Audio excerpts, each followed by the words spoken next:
Et donc salut la team, c'est Kalachnikov.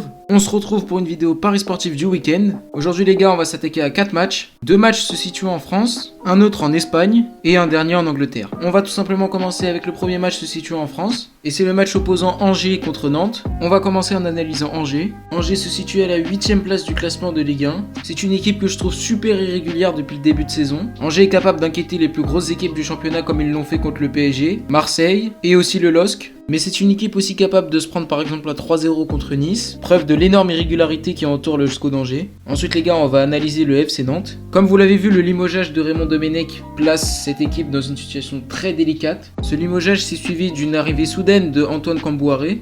Tous ces problèmes en interne affectent les résultats du FC Nantes. Pas une seule victoire en 15 matchs et une défaite humiliante sur le score de 4-2 contre le RC Lens. Je ne sais pas si vous vous rendez compte à quel point ça doit être très compliqué pour le mental des joueurs. À peine le coach arrive, il met un système de jeu en place et hop, il est dégagé. Sachant que Cambouaré aura besoin de temps pour remobiliser ses troupes. Je ne sais pas comment est-ce que le FC Nantes peut venir inquiéter cette équipe de Angers. C'est donc pour ça que mon pari principal, c'est la victoire de Angers coté à 2,22. Selon moi, il est impossible que Cambouaré réussisse l'exploit de faire gagner le FC Nantes juste après le départ de Domenech. Je trouve quand même que ce pari a une très grosse cote.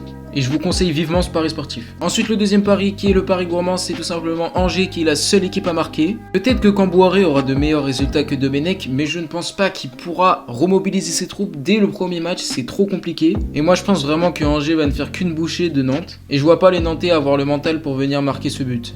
Le deuxième match se situant toujours en France, c'est le match Lille-Brest. C'est vraiment une équipe super séduisante depuis le début de saison. C'est une équipe complète et qui compte de bons joueurs dans tous les postes. C'est une équipe qu'on adore voir jouer. C'est très largement un concurrent au PSG. Et les gars, dans peu de temps, le LOSC va affronter l'Ajax en 16e de finale de Ligue Europa. Ils ont donc pour devoir de se rassurer avant ce grand rendez-vous européen. Ensuite, on va analyser Brest qui reste une bonne équipe en Ligue 1. C'est une équipe qui aime jouer avec le ballon, qui aime aller vers l'avant. Elle compte pas mal d'individualité pour une équipe qui joue le maintien.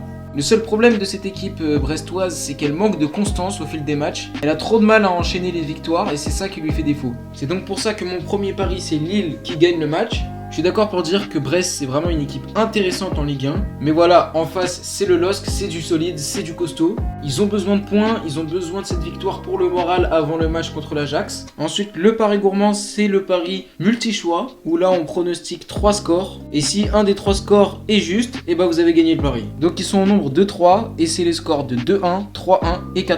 Connaissant toute la qualité de Brest, je pense qu'ils vont essayer de venir chercher ce but et moi je les vois marquer. Mais en contrepartie je vois pas Lille perdre. Ensuite, le troisième match qui se situe en Espagne, Grenade-Atlético Madrid. Je trouve que Grenade est une équipe moyenne en Liga. Elle vaut mieux que les équipes qui jouent le maintien, on va dire, mais c'est pas non plus incroyable, je trouve. En tout cas, ce qui est sûr, c'est loin d'être du même niveau de l'Atlético Madrid. L'Atlético est premier de Liga avec 2 journées de retard et seulement une défaite tout au long de la saison. Ils sont presque injouables en championnat cette saison, ils sont vraiment très forts. Ils comptent des joueurs en forme comme Luis Suarez ou encore Joao Félix. Mon premier pari, c'est la victoire de l'Atlético, coté à 1,78 et je prends ce pari par la trop grosse différence de niveau qu'il y a entre les deux équipes. Ensuite, le deuxième pari, le pari gourmand, c'est l'Atlético qui gagne de 1 but exactement. Les gars, je prends ce pari dans l'hypothèse où l'Atlético n'est pas à fond, où Grenade vient gêner cette équipe de l'Atlético Madrid, ce qui m'étonnerait quand même beaucoup. C'est coté à 3,35, si vous voulez prendre des risques, pourquoi pas.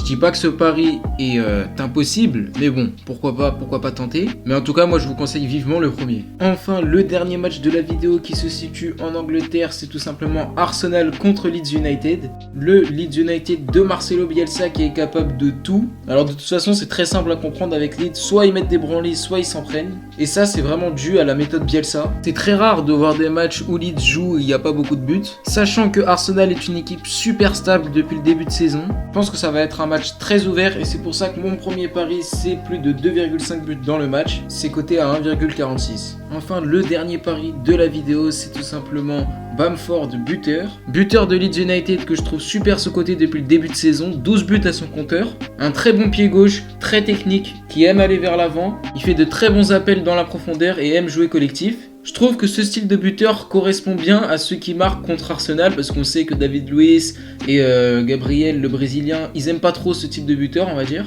Et c'est généralement ce type de joueur qui marque contre Arsenal, et c'est pour ça que je vais partir sur Bamford buteur. C'est coté à 2,66 sur Betclic. Donc voilà les gars, c'est déjà la fin de cette vidéo, j'espère qu'elle vous aura plu et j'espère bien évidemment que mes paris vont être vérifiés et qu'ils vont être bons. Si vous avez aimé cette vidéo, n'hésitez pas à lâcher un gros like, à vous abonner, à partager la chaîne, ça me ferait super plaisir. N'hésitez pas aussi à donner vos avis en commentaire sur les paris sportifs que je vous ai proposés. Et sachez comme d'habitude que si vous les prenez, ça me ferait super plaisir. Sur ce, moi je vous laisse, je vous retrouve très vite pour la vidéo d'avant-match OM Bordeaux. C'était Kalash, ciao à tous.